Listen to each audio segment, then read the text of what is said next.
कराची में 12 रबीउल अव्वल की मुनासबत से गली महलों और घरों को सजाने के लिए खरीदारी का सिलसिला जारी है। परचम गली में आकाए दो जहां मोहम्मद मुस्तफ़ा सल्लल्लाहु अलैहि वसल्लम के परचमों की बहार है। तफसील क्या है जानते हैं डॉन न्यूज़ के नुमाइंदे सैयद वसीम से। वसीम बताइएगा तैयारियों के हवाले से।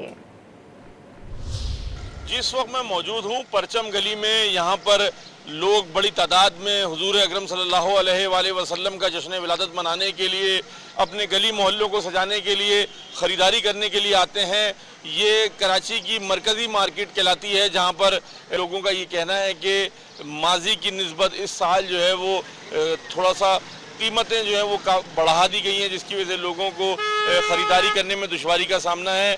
और यहाँ पर हमने दुकानदारों से बात की तो दुकानदारों का ये कहना है कि उनको शौक़ नहीं है कि वो बढ़ा के बेचें, क्योंकि उनको पीछे से ही महंगा मिल रहा है माल, जिसकी वजह से उनको महंगा फ़रोख्त करना पड़ रहा है। लेकिन यहाँ पर उसके बावजूद भी जो लोग हैं उनमें काफ़ी उनका जज्बा देखने से ताल्लुक़ रखता है कि उसके बावजूद भी गरीब हो या अमीर ख़रीदारी करने के लिए यहाँ पर परचम गली आया हुआ है और अपने गली मोहल्लों को और अपने घरों को सजाने के लिए मुख्तलिफ़ अशिया की ख़रीदारी का जो सिलसिला है वो जारी है। जी, बहुत शुक्रिया आपका।